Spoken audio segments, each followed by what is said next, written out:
Right, and our next today's topic is our NCLT and Appellate Tribunal. NCLT and NCLAT. That is before Companies Act 2013, there is one board, Company Law Board, and for every matters of this Companies Act, we have to go to Company Law Board, and for such other matters like compromise, arrangement, mergers, and winding up, we have to go to High Court. For clearing this, only one board has been established, that is NCLT. For all the cases related to the Companies Act, we have to go to NCLT. Right? NCLT and NCLAT has the following members: chairperson, judicial member, members, president, and technical member. Chairperson is the head of appellate tribunal, that is NCLAT, and president is the head of tribunal. Right? In this chapter, that is NCLT and NCLAT, there are sections from 407 to 434, but 407 to 419 has been excluded. Right? We are going to discuss from 420 to 434. Coming to the first section, that is 420, orders of tribunal. Orders only after show cause notice, means the tribunal has to pass the order only after giving reasonable opportunity of being heard. That is our Indian judicial system. Principle of natural justice shall be given. And amendment of order of tribunal. If the tribunal want to make an amendment to the order passed by it, I mean that is NCLT want to make an amendment to the order passed by it, it can do so only if there is a mistake apparent from record, means the order has been erroneously passed, or there is a mistake, means which has been clear, the mistake is apparent from record. In the view to rectify such mistake, amend the order passed by it. It can pass an order, it can pass order by itself, or when brought to it notice by any of the parties to the appeal. Two things are there: it can pass to, or it can pass an order by itself, that is sumo moto it can pass, or any party to the particular order has brought the notice to the NCLT that it has been erroneously passed, or there is a mistake apparent from record, then the NCLT, that is tribunal, can amend the order. See, what is the time period? What is the time period? Within 2 years from the date of passing the order, they can amend. Right? However, the tribunal shall not amend any order against which an appeal has been preferred under this act. Means NCLT has passed an order, and for that order, if any appeal has been filed in NCLAT, then the NCLT cannot amend that order. Right? And the tribunal shall send a copy of every order to all the parties concerned. This is the simple thing. Right? And coming to the next section, that is appeals from orders of tribunal. The tribunal has passed the order, and we have any person has been agreed from that tribunal order, then what is the case? We have to go to appellate tribunal. Right, that is our any person agreed by the order of the tribunal can prefer an appeal to the NCLAT. Right, certain orders cannot be appealed in the form of before appellate tribunal. What are the such appeals? Means the NCLT, that is our tribunal, has passed the order after taking consent of both the parties to the appeal, then such orders cannot be appealed before NCLAT, that is our appellate tribunal. This is very important point, it may be tested. When an order is made by the tribunal with the consent of the parties, no party shall have a right to prefer an appeal to the appellate tribunal. Right? And coming to the next, what is the time limit for filing the appeal to the appellate tribunal? The time limit is 45 days. If the NCLT, if the appellate tribunal has has come to note, it is satisfied that appellant is prevented for sufficient cause, it can further extend the period of 45 days. The period is 45 days plus 45 days. That is, every appeal before the appellate tribunal should be filed within 45 days from the date on which the copy of the order of the tribunal made available, means that copy of the order should be received from that party, the party aggrieved. However, appellate tribunal may entertain an appeal after the expiry of the said period of 45 days, but within the further period not exceeding 45 days, if it is satisfied that the appellant was prevented by sufficient cause from filing the appeal within that period. What is the form and fees for filing an appeal? The form and fees is such prescribed manner. And orders of appellate tribunal, same like our Indian judicial system, principle of natural justice shall be given. Right, that is opportunity of being heard shall be given, and after that the NCLAT can confirm, modify, set aside, that is CMS, confirm, modify, set aside the orders of the tribunal. Right, and the appellate tribunal has passed an order, and it shall communicate the copy of order to whom? To the parties to the appeal, obviously, and also to the tribunal, because the order has been passed previously by the NCLAT. Right. And our next question is expeditious disposal by tribunal and appellate tribunal. Right, and that is our time limit for disposal of application or appeal. If any application or petition are to the NCLAT, meaning it is for the first time, and appeal is for the order passed by the tribunal to the appellate tribunal. See, the words application or petition is used for NCLT, and appeal is used for appellate tribunal. Right, every application or petition or appeal presented before the tribunal or appellate tribunal shall be disposed by it as expeditious as possible. Means expeditiously means with such speed and such efficiency it has to dispose the appeal. The time period is it has endeavored to dispose the appeal within 3 months from the date of application or petition or appeal. Means here the time period is 3 months. It has an endeavor means it has a duty, it has to try hard to dispose of the appeal within 3 months. However, because of some reasons, it cannot dispose the appeal within 3 months. That is NCLT or NCLAT cannot dispose the appeal within 3 months. What it can do, the tribunal or appellate tribunal, as the case may be, shall record its reasons. It has to record its reasons in writing for not disposing the application or petition or appeal within a set period of 3 months. And the president or chairperson, means president here is the case of NCLT and chairman is the case of NCLAT, as the case may be, after taking into account the reasons so recorded extended period of 3 months by such period not exceeding 90 days as be considered here. Here means that NCLT or NCLAT has not disposed the appeal within 3 months. Then what it can do, it has to write the reasons for not disposing, and the president or chairperson of such a respective that is respect to NCLT and NCLAT, and after satisfied, it can extend the time period of 3 months for further 90 days. It can extend only up to 90 days. Here the 3 months 90 days is given. We have also to write the same 3 months 90 days. Mostly both are equal, but they have again separately 3 months plus 90 days extension can be given, right? And coming to that, even after passing that NCLAT order appeal, then even though any person is aggrieved, he can go to Supreme Court, right? Any person aggrieved with an order of the appellate tribunal may file an appeal to the Supreme Court. What is the time period for making the appeal? 60 days from the date of receipt of the appeal of the appellate tribunal. And the Supreme Court has believes that the person who is making the appeal prevented by sufficient cause, then it can extend for up to 60 days. In Supreme Court, only the matters related to the question of law only shall arise. The question of fact, the ultimate binding order is of NCLAT, right? And coming to our next one, that is our 424 section. Sections are not that much important. You just remember these 3 sections. 420 is order of tribunal, 421 is appeal to the appellate tribunal, 452 is expeditiously disposal of appeals or application or petition, 423 is appeal to Supreme Court. And coming to 424, this is the procedure before tribunal and appellate tribunal. What procedure tribunal or appellate tribunal has to follow when an application petition comes to the tribunal or an appeal comes to the appellate tribunal? What is the procedure it has to follow, that has been discussed here, right? What is the procedure is, while disposing of any proceedings or appeal filed before it, the tribunal or appellate tribunal shall not be bound by the procedure laid on in the Code of Civil Procedures 1908. Means there is some civil procedures code is there in that act. The tribunal or appellate tribunal need not follow that particular procedure. It can form its own procedure, right? The tribunal or appellate tribunal has the power to regulate their own procedure, and it shall be guided with the principle of natural justice. That is, our opportunity of being heard, reasonable opportunity of being heard is the main motive, and also shall be subject to the provisions of this act and IBC code. The procedure shall be, it shall not be bound by the civil code procedures, or it has to follow principle of natural justice, and it can regulate its own powers, and it shall be subject to the provisions of this act and IBC 2016. Right. And coming to next one, what is the powers of a tribunal and appellate tribunal?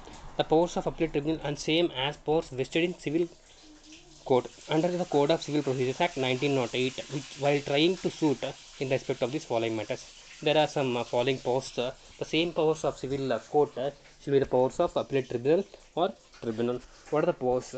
There are right, and what are the powers? What are the powers are? We can glance with, there are 7 powers. We just point out that is not that much important, but we'll just see the powers. SS triple R ID, SS triple R ID, SS RRR ID, right? SS means summoning and enforcing attendance and examination on him or not.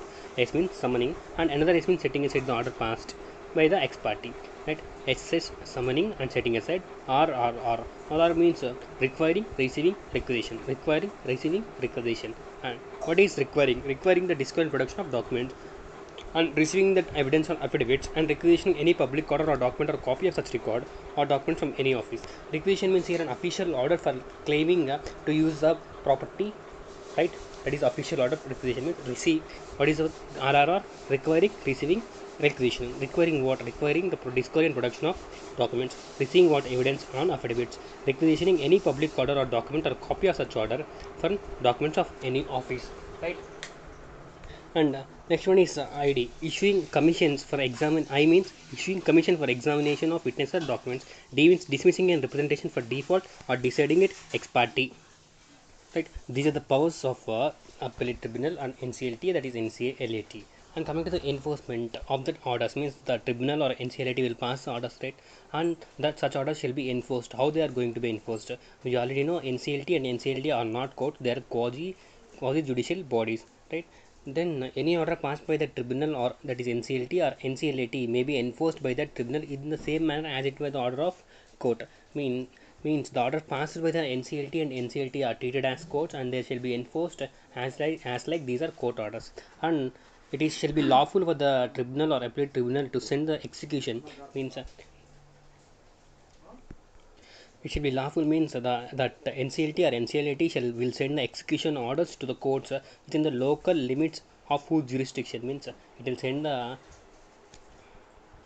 it can send the orders for execution to the courts for which the local limits whose jurisdiction falls under. Means if the order is passed against the company, the registered office of that company in that particular jurisdiction, any court is there, the NCLT or NCLAT will send that orders for execution to that particular court. Or if the order is passed against other than the company and any other person, the person concerned voluntarily resides, the person who he resides at that place, that local limits court, or carries business that court, or personally works for gain. These three things that court NCLT or NCLAT will send the orders for execution, right. And the proceedings to be deemed as judicial proceedings. All the proceedings of the NCLT or NCLAT will be treated as judicial proceedings. And coming to the next one is power to punish for contempt. What is contempt? Contempt means disobeying the orders. If any orders has been passed by the NCLT or NCLAT, then any person is contempting such orders, then NCLT or NCLAT has the same powers as that of a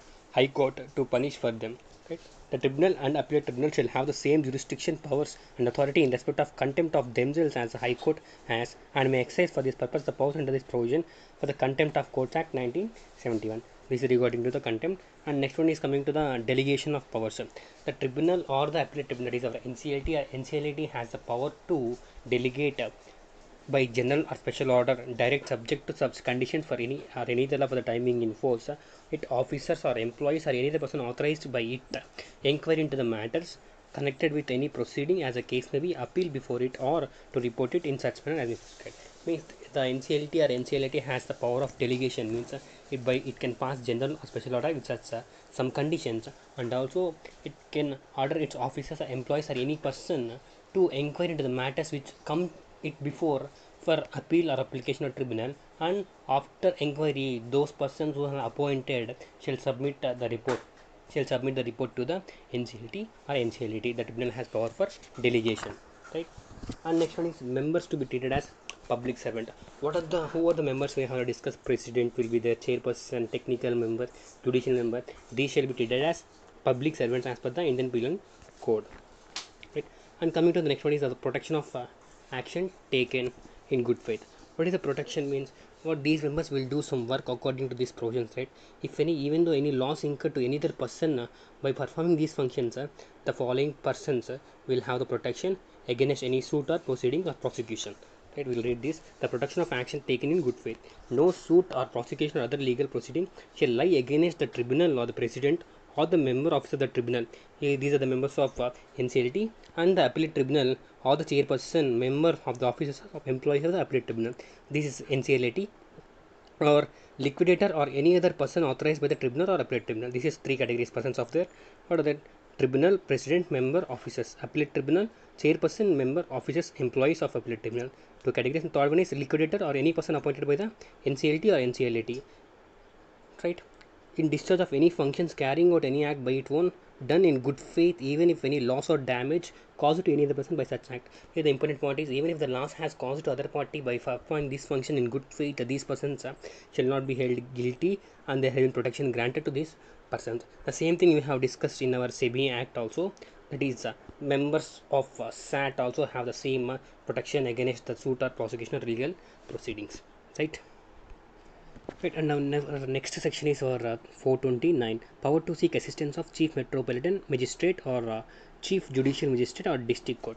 Right, the same similar provision we have seen under our SARFAESI Act 2002. Right, And also this section is says that if any tribunal, if the tribunal wants to take over the property, documents, books of accounts during the case of winding up or during the orders passed under IBC code 2016, if the tribunal wants to, if the tribunal needs to take over this property of that particular party, then it can file a written request to the chief metropolitan magistrate or chief judicial magistrate and or district court, that is CMM, CJC, CJM and DC, that is chief metropolitan magistrate. Once again, chief metropolitan magistrate CMM, chief judicial magistrate, that is CJM, or DC, district collector, within whose jurisdiction such property is situated. Means such property is situated, then the tribunal or appellate tribunal can make an written request to that particular CMM, CJM or DC, and those three persons will help this tribunal in taking over the property, right? And what they will do, we'll see.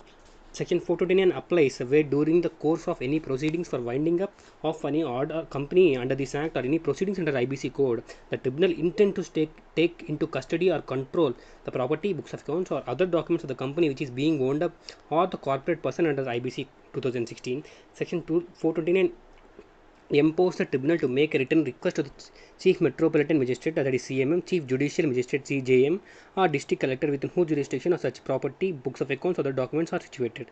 When such request is made, the CMM or CJM or DC, as the case may be, shall they will do the following things. What are the things? First, they will take the possession of such property, books of accounts, or other documents, and first those three persons will take over, and they will pass on that property to the tribunal. The cause the same to be entrusted to the tribunal or the other person authorized by it. Right? Manner of taking the property under this control. The three persons are the red CMM and CJM or DC. They will use such powers, such steps, and such force to take over that property. Such force means they can go with police officers, right? That is such force and such steps, and validity of acts of the magistrate. Means these three persons have taken the property, right? This act shall not be questioned in any court or before any authority on any ground whatsoever. The act taking of the possession of this property on behalf of the tribunal and transferring the property to the tribunal shall not be questioned in any court. This is about our power to seek assistance. And next one is civil court not to have jurisdiction.